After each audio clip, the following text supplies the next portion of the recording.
hari ini kami percaya ada kesempatan di mana kami boleh mendengar firman Tuhan. Itu adalah kesempatan yang luar biasa, karena kami tahu hanya firman Tuhan yang membuat kami terus kuat dan bertahan. Dan firman Tuhan itu mengubahkan setiap hidup kami dan memberkati kami. Terima kasih Bapak, dalam siaran ini boleh memberkati banyak orang. Terima kasih. Di dalam nama Yesus kami berdoa mengucap syukur. Haleluya. Amin. Ya, jadi siang hari ini saya rindu bahas tentang punya sedikit tetap bisa berguna. Ya, terkadang kita, ya apalagi akhir-akhir ini dengan kondisi seperti ini, kita ngerasa bahwa kita udah nggak punya apa-apa ketika kita sudah mulai banyak menghabiskan mungkin tabungan kita dan lain sebagainya. Terus kita ngerasa bahwa aduh gimana lagi nih, kita kayak ngerasa nggak punya apa-apa dan kita mulai panik. Ya wajar gitu ya. Tapi mari kita sama-sama belajar dari firman Tuhan, bagaimana firman Tuhan mengajarkan kepada kita di situasi-situasi yang sama, di situasi-situasi yang sulit juga. Firman Tuhan juga mengajarkan di sini, khususnya di raja-raja, di dua raja-raja yang keempat, ayat yang pertama sampai yang ketujuh. Di sana perikopnya tentang minyak seorang janda. Jadi di sini dikatakan salah seorang dari istri-istri para nabi mengadukan halnya kepada Elisa sambil berseru, "Hambamu suamiku sudah mati. Dan engkau ini tahu bahwa hambamu itu takut akan Tuhan. Tetapi sekarang penagih hutang sudah datang untuk mengambil kedua anakku menjadi budaknya." Jadi ini pelajaran juga buat hamba-hamba Tuhan. Kita sebagai hamba-hamba Tuhan juga harus wise dalam penggunaan uang juga, supaya tidak menyusahkan keluarga kita gitu ya. Tapi bukan berarti saya di sini lebih baik dari hamba Tuhan yang tulis ini, tapi di sini kita boleh belajar bahwa jangan sampai kehidupan kita, gaya hidup kita jadi beban buat keluarga kita. Tapi nanti kita bahas itu di next time. Nah, kita sedang bahas bagaimana istri yang ditinggalkan, yaitu janda ini. Dia berkata, lalu jawab Elisa kepadanya, "Apakah yang dapat kuperbuat bagimu? Beritahukanlah kepadaku apa yang kau punya di rumah." Berkatalah perempuan itu, "Hambamu tidak punya sesuatu apapun di rumah." Ya. Ketika Elisa tanya, "Kamu punya apa di rumah?" gitu. "Kamu punya apa?" gitu ya. Terus perempuan ini awalnya yang dia bayangkan ketika ditanya, "Kamu punya apa?" yang dibayangkan adalah hal-hal yang mungkin sangat paling berharga, seperti apa yang dipandang orang gitu ya. "Oh, aku masih punya tabungan sekian ratus juta gitu ya. Saya masih punya tanah 30 hektar dan lain sebagainya. Saya masih punya ini, punya itu, punya ini." Mungkin bayangannya seperti itu gitu ya. Nggak punya apa-apa. Tapi gitu ya mungkin ya. Karena di situ habis itu ada koma. Dalam artian dia nggak langsung ingat bahwa dia punya. Sekalipun dia kelihatannya nggak punya, sebenarnya dia punya. Dikatakan gini, "Hambamu ini tidak punya sesuatu apapun di rumah kecuali sebuah buli-buli berisi minyak." Kecuali. Kenapa kok ada kecuali? Karena sedikit istilahnya minyak dalam buli-buli ini dianggapnya tidak berharga dan tidak bernilai dan nggak bisa apa-apa dan nggak bisa dibuat untuk menjadi penopang dalam kehidupannya. Sehingga dia bilang nggak punya apa-apa, cuma punya sedikit ya, kecuali buli-buli berisi minyak ya. Dikatakan kecuali sebuah buli-buli berisi minyak. Jadi buli-buli itu bukan gentong, bedakan buli-buli. Kalau buli-buli itu kecil gitu ya. Kalau gentong saya besar gitu. Jadi buli-buli itu kayak misalnya kalau saudara dengar kata buli-buli seperti perempuan yang punya minyak narwastu dalam buli-buli dipecahkan lalu untuk mengurapi Yesus. Jadi itu nggak banyak, buli-buli itu ya kayak sebotol minyak wangi gitulah ya. Dan itu nggak banyak, sedikit minyak dalam buli-buli. Lalu berkatalah Elisa, "Pergilah, mintalah bejana-bejana dari luar, daripada segala tetanggamu bejana-bejana kosong, tetapi jangan terlalu sedikit. Kemudian masuklah, tutuplah pintu sesudah engkau dan anak-anakmu masuk, lalu tuanglah minyak itu ke dalam segala bejana. Mana yang penuh angkatlah." Pergilah perempuan itu daripadanya, ditutupnyalah pintu sesudah ia dan anak-anaknya masuk, dan anak-anaknya mendekatkan bejana-bejana kepadanya. Sedang ia terus menuang. Ketika bejana-bejana itu sudah penuh, berkatalah perempuan itu kepada anaknya, "Dekatkanlah kepadaku sebuah bejana lagi." Tetapi jawabnya kepada ibunya, "Tidak ada lagi bejana." Lalu berhentilah minyak itu mengalir. Kemudian pergilah perempuan itu memberitahukan kepada abdi Allah. Dan orang ini berkata, Pergilah jualah minyak itu, bayarlah hutangmu, dan hiduplah dari lebihnya engkau serta anak-anakmu. Dari minyak dalam buli-buli yang dianggap tidak berharga, ternyata dari minyak itulah dia dipelihara Tuhan. Dari minyak itulah dia melihat bahwa mujizat Tuhan terjadi. Dari minyak itulah dia bisa terus hidup. Jadi saudara, saya mau katakan bahwa jangan pernah menganggap remeh apapun yang ada dalam hidupmu. Sekalipun mungkin itu tidak dipandang orang, mungkin bahkan diri kita sendiri kadang tidak memandang itu berguna. Tapi dengar baik-baik, ketika kita ada dalam Tuhan, artinya gini, wanita ini datang ke tempat yang tepat, ke pribadi yang tepat. Dia datang ke Elisa sebagai abdi Allah, dalam artian dia datang kepada Tuhan. Ketika hidup kita ada dalam Tuhan, kita datang kepada Tuhan, apapun yang kita miliki, sekalipun itu mungkin kecil, sekalipun itu cuma sedikit, Allah sanggup memberkati, supaya itu juga bisa menjadi berkat buat hidup kita, bahkan bagi orang lain. Janda ini ketemu Elisa dengan segala pengharapannya. Dia bayangin mungkin Elisa bakal kasih uang yang banyak gitu, atau Elisa berdoa lalu emas muncul tiba-tiba gitu ya. Terkadang kita punya ekspektasi yang terlalu besar sehingga membuat kita kayak bayangin yang enggak-enggak.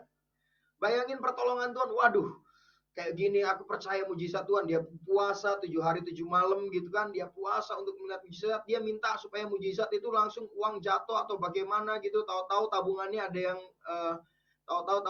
yang ngisi gitu ya. Tiba-tiba, karena saya juga dulu sering kayak gitu. Lihat ATM berdoa tumpang tangan, ATM-nya dalam nama Yesus penuh. Sampai kapanpun kalau Tuhan gak izinin gak penuh gitu ya. Terkadang kita mikirin hal-hal yang spektakuler, sebenarnya hal-hal yang kecil yang kita miliki, sesuatu yang kecil yang kita miliki itu juga bisa Tuhan pakai untuk jadi mujizat. Terkadang kita terlalu membandingkan hidup kita dengan orang lain ketika kita melihat mujizat pada orang lain. Ketika orang lain itu ceritain, aku dapat mujizat Tuhan luar biasa, begini, begitu gitu ya. Dan kita pikir bahwa kita juga akan dapat mujizat hal yang sama. Ada yang kesaksian, kayak misalnya gitu. Ada yang kesaksian, tahu-tahu dapat orderan ini, itu, dan lain sebagainya. Tahu-tahu ada yang nanyain nomor rekening berapa, dikirim gitu ya. Lalu kita membandingkan bahwa Tuhan juga akan bekerja seperti itu dalam hidupku, makanya aku minta seperti itu. Terkadang kita membatasi bagaimana Tuhan bekerja dalam hidup kita. Dalam cerita ini, saya nggak tahu, mungkin janda ini berpikir bahwa Elisa akan membuat mujizat yang besar. Dan dia sempat heran ketika dia udah bilang, dia datang, dia punya utang banyak, gak bisa bayar, anaknya mau ditahan gitu kan. Kan udah otomatis udah ceritain bahwa dia gak punya apa-apa. Tapi Elisa masih tanya, kamu punya apa? Loh, gimana sih bapak ini mungkin gitu. Gimana sih Elisa ini? Kan saya udah, kalau saya punya sesuatu pasti saya gak akan datang ke kamu gitu ya, untuk minta tolong gitu. Aku gak punya apa-apa. Tetapi Elisa, Tuhan pakai dia untuk mengingatkan suatu hal yang kecil dalam kehidupan seorang janda ini. Janda ini mungkin cuma tinggal minta. Dia juga bingung minyak dalam buli-buli ini mau diapain, dijual pun itu mungkin cuma bisa buat makan sehari atau 2 hari, 3 hari, habis itu selesai dia mati gitu ya. Nggak punya makan lagi. Tetapi ketika dia ditanya, dia bilang, aku gak punya apa-apa. Kecuali, ketika dia bilang gitu, kecuali minyak dalam buli-buli. Nah, ketika dia bilang minyak dalam buli-buli, disitulah Elisa memberi arahan. Jadi yang pertama yang harus kita lakukan, tetap datang kepada Tuhan. Jangan menjauh daripadanya. Kenapa? Ketika kita menjauh daripada Tuhan, kita nggak ngerti arahan apa yang Tuhan mau kasih dalam hidup kita. Ketika wanita janda itu datang kepada Elisa, dia ngerti akhirnya arahan apa yang harus dia lakukan.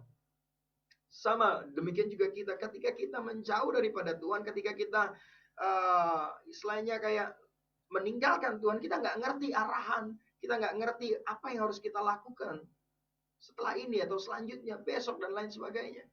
Tapi ketika kita tetap dekat dengan Tuhan, Tuhan berikan arahan kepada kita. Wanita ini mendapat arahan, pertama ditanya, punya apa? Nggak punya apa-apa kecuali minyak dalam buli-buli. Lalu Elisa memberikan arahan yang lebih jelas lagi. Dikatakan, lalu berkatalah Elisa, pergilah, ayat ketiga, mintalah bejana-bejana dari luar, daripada segala tetanggamu, bejana-bejana kosong, tetapi jangan terlalu sedikit.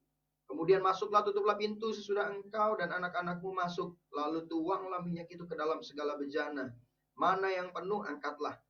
Pergilah perempuan itu daripadanya, ditutupnyalah pintu itu. Sesudah ia dan anak-anaknya masuk, dan anak-anak yang mendekatkan bejana-bejana kepadanya sedang ia terus menuang. Yang pertama, datang kepada Tuhan sehingga kita boleh mendapatkan arahan, tetap dekat dengan Tuhan supaya kita tahu apa yang harus kita lakukan. Yang kedua, ketika kita dapat arahan diperlukan ketaatan. Percuma aja kita dengar suara Tuhan, percuma aja kita dengar arahan Tuhan, tapi kita nggak percaya. Nah, untuk percaya, untuk kita lakukan ketaatan ini butuh iman.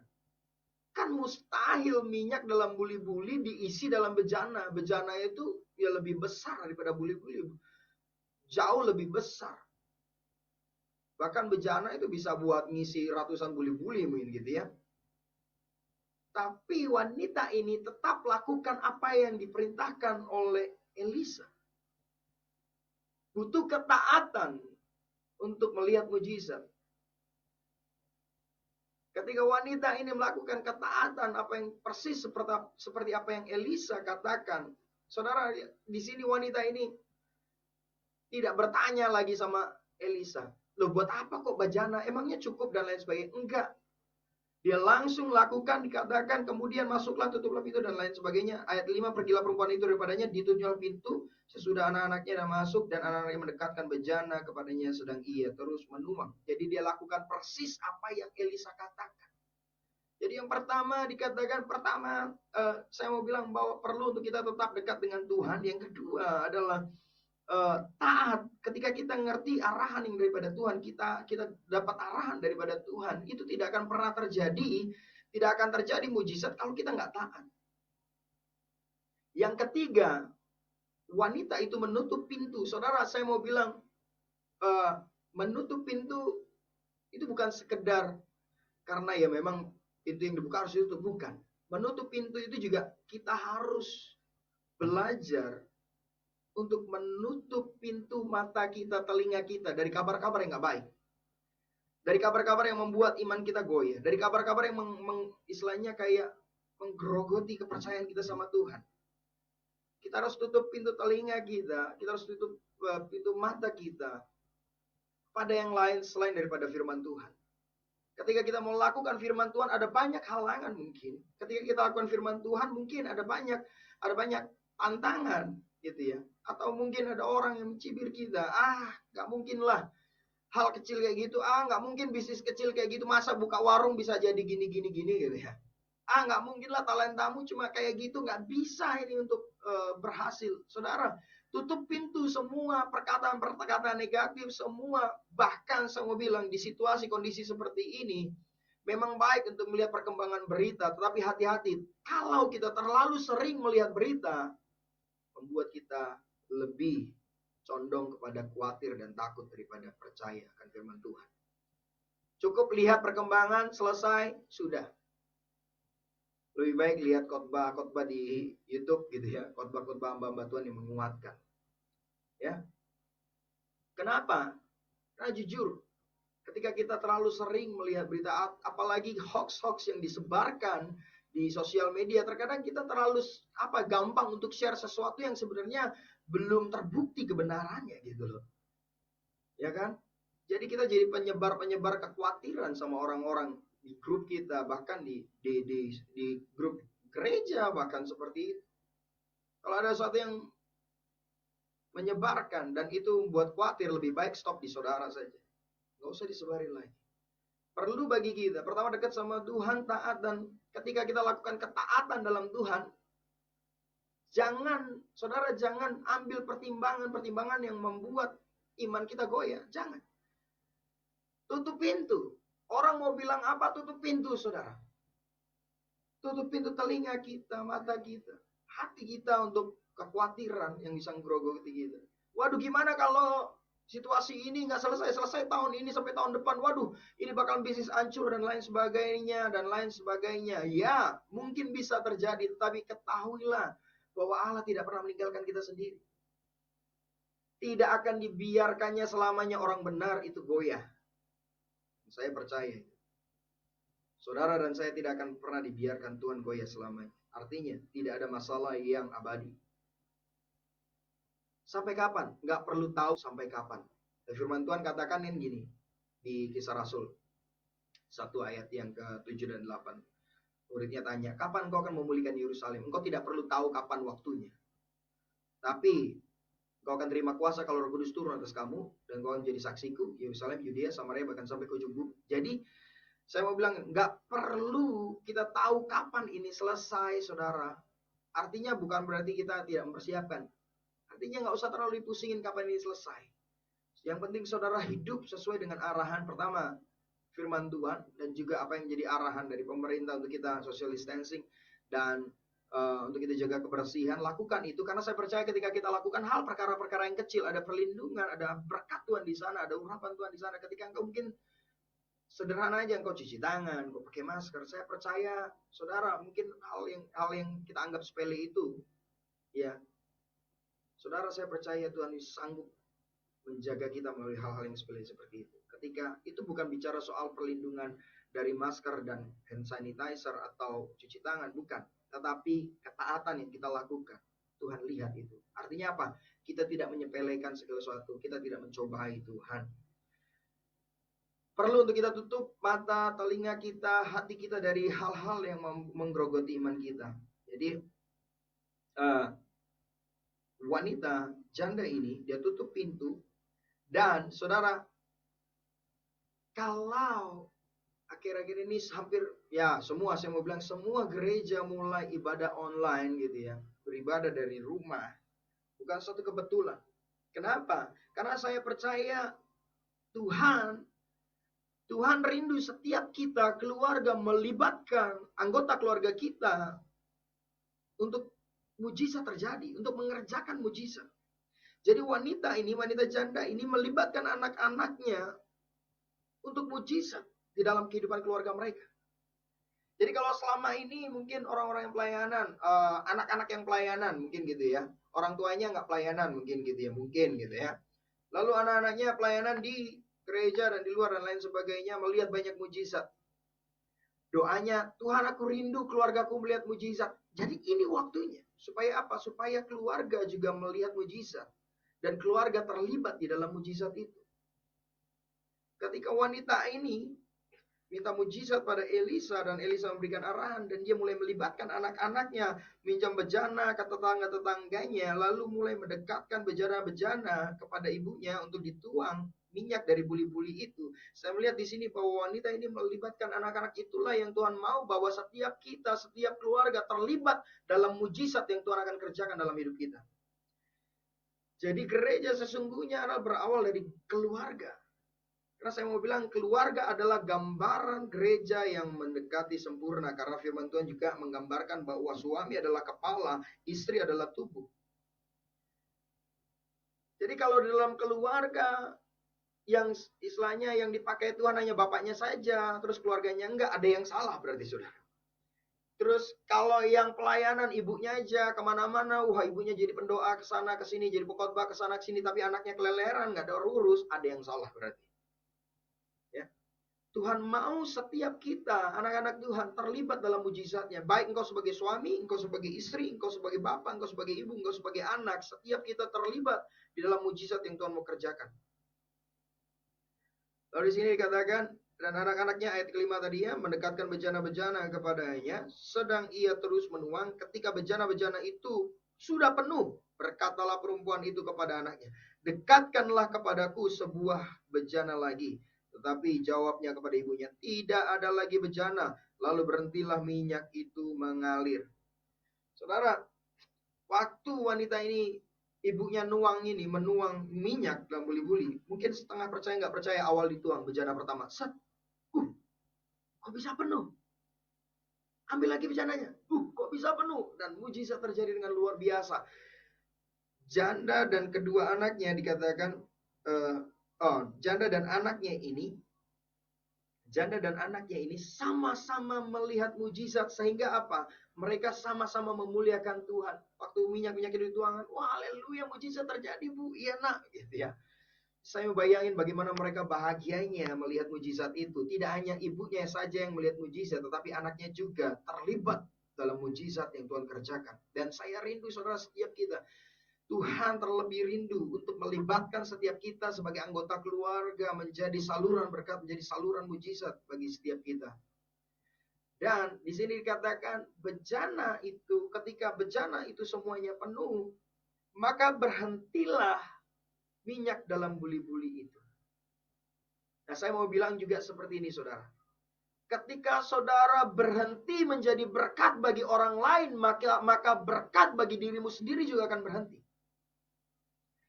Ketika dalam pikiranmu atau dalam hatimu engkau sudah mulai, sudah terlalu banyak aku jadi berkat, udahlah sekali ini berkatnya buat aku sendiri aja gitu mungkin ya. Maka berkat itu akan sudah.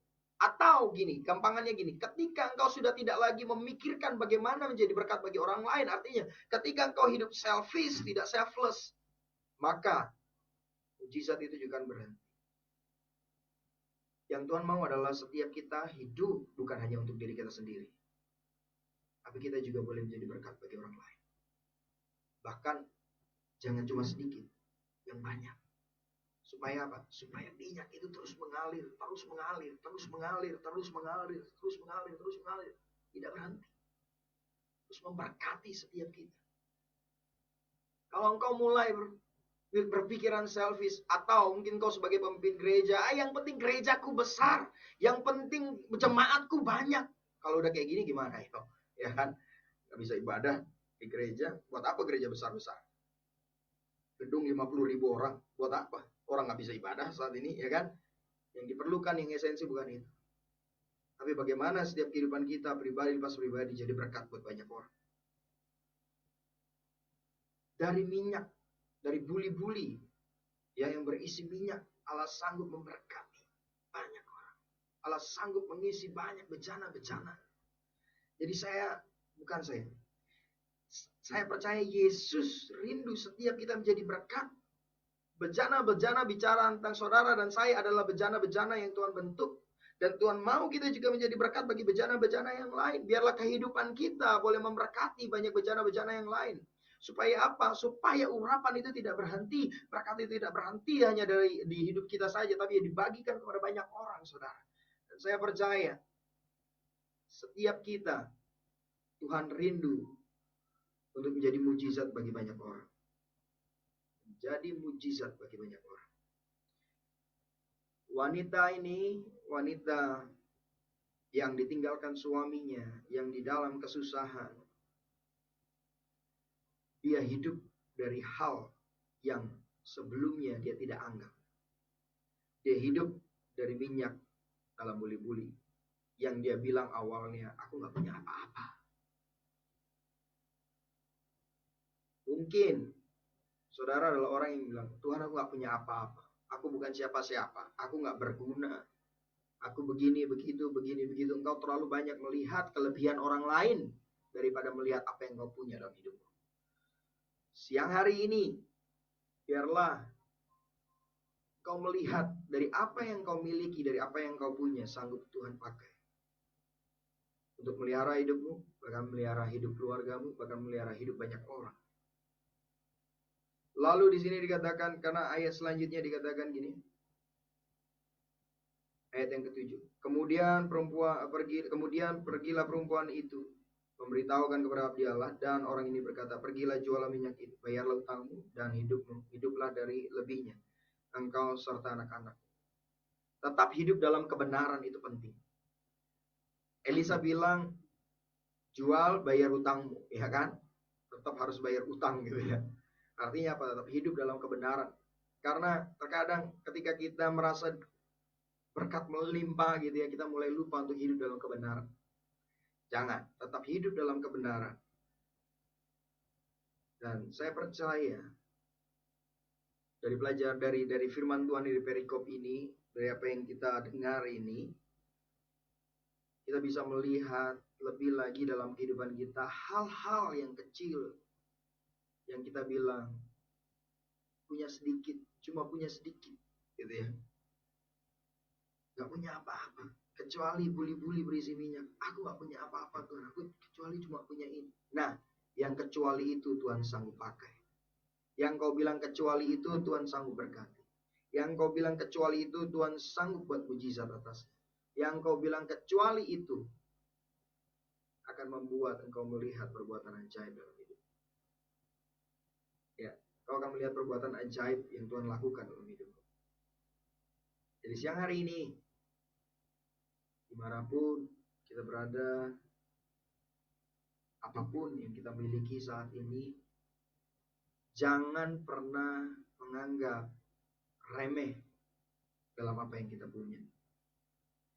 Tapi biarlah melalui apa yang kita miliki, sekalipun itu sedikit, kita memberikan kepada Tuhan. Agar kita boleh menjadi berkat bagi banyak orang.